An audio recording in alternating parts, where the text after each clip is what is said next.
Hello everybody, in this week's podcast I'm going to talk about how you start out. Do you go for hardware or do you go for software? What I mean by that, do you go DAW or do you go DAWLESS? Well, I'll tell you how I started out. In fairness, I started out with a sampler or Serato Studio. You can see it on the screen. Hopefully I'll be able to put a picture on later on.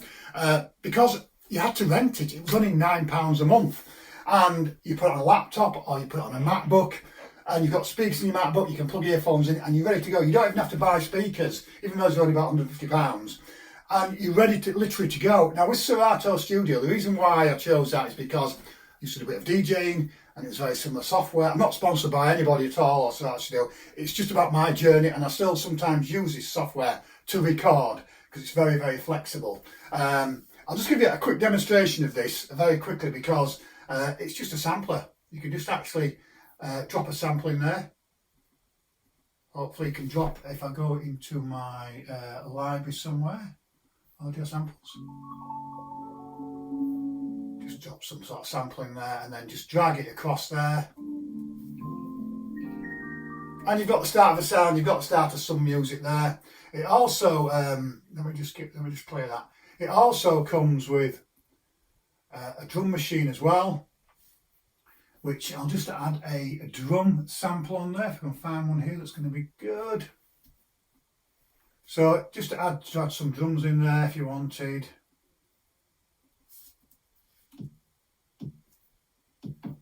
Or you can get to generate its own. So that's just an example of using software. It wasn't particularly the fact that it's Serato Studio. It's just that it was actually on the machine. It's a sampler. It comes with everything you need. £9 a month. There you go. Now that's actually in contrast to the Synth-DAW. The Synth-DAW did come with some sounds and you can create your own, and it's immediate as well, but I think they're both immediate in some sense.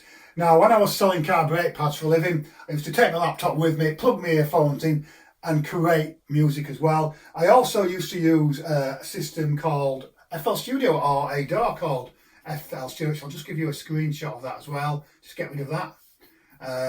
If I can find FL Studio on here, yeah, Fruity Loops as it wants to be known.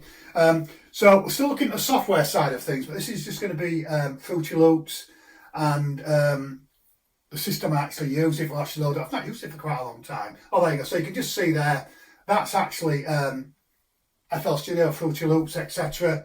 Now the thing about it is you can add stuff like snares and drums. I don't know if it's going to play this, to be honest, but I'll give it a go. Yeah, it does, yeah. So that's just to give you an idea of a couple of DAWs or softwares you can use. That I bought, I think it was about £150, but you can buy different levels of it. So you've got a decision to make. Do you go DAW or DAWless? Well, I started off with a DAW. One thing I will say, it gave you a bit of a good musical background. It taught you about music.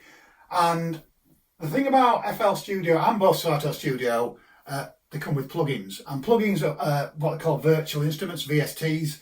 And they are used to make drum sounds, they're used to make different sounds, guitar sounds, electronic sounds, synthesizer sounds. And you can also drop samples in this too as well. So they're very, very, very varied. The only drawback I found, but it was a great learning curve, was the fact that I could, get different VSTs or plugins, etc.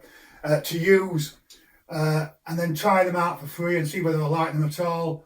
It comes with a load of different plugins anyway, loads of different things really. But what I'd say to you is that you've got to learn not just the software, but you've got to learn how to use the plugins as well. When you get a synthesizer, you just learn the synthesizer, and you can use the synths and you change them about. So a couple of pros and cons there, but I started out on software. I guess a lot of people do, when they gravitate to a hardware machine.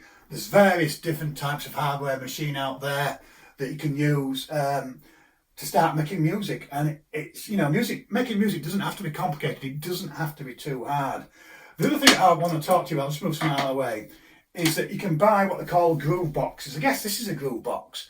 Now you can buy a synthesizer which just makes a sound and makes different instruments. You can buy acid synths, you can buy drum synths, you can buy literally electronic instruments. But then you can buy what are called groove boxes, and groove boxes I think are fantastic. I do actually own two. I think there's one up in the loft by Native Instruments called Machine 3, and that's a sampler, but it does come with different instruments as well. And that is portable. Plug it into your computer, plug some headphones in, and you're off. So have a look at, you know, DAWs, have a look at DAWLESS, have a look at synthesizers, have a look at groove boxes. Now, if you give me a second, I'll just give you an example of just a synth. And this synth just plays certain sounds. Give me 1 second, I'll just get it off my wardrobe top, if I can find it here.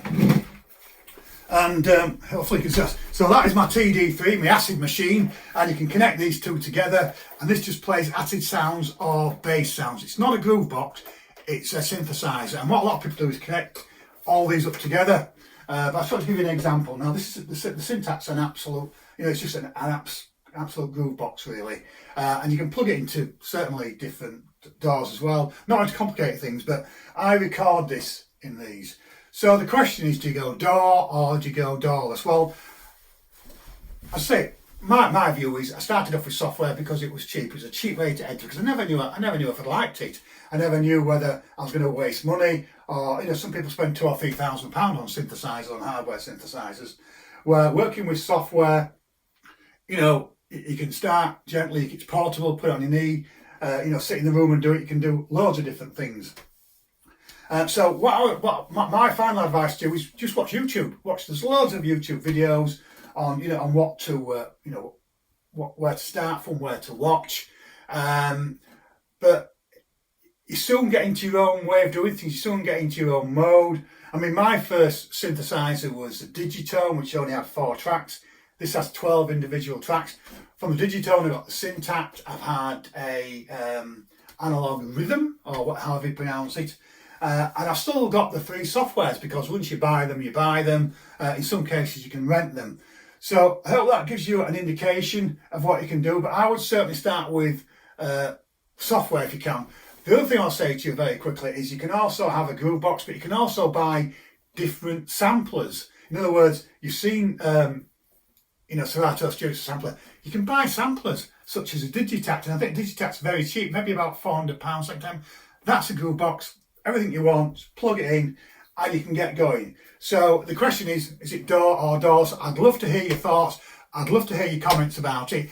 And I can only tell you what my journey was, you know, making music. There'll be another podcast soon. Even though I've got a few things to do in the meantime, I want to keep the podcasts up because I get a lot of questions, and it's very, very hard to answer the questions on my YouTube channel or on Instagram, because I want to say a lot more and just tell you honestly what happens. Well, thank you for watching the podcast. There'll be another one coming soon, and I'll see you all soon.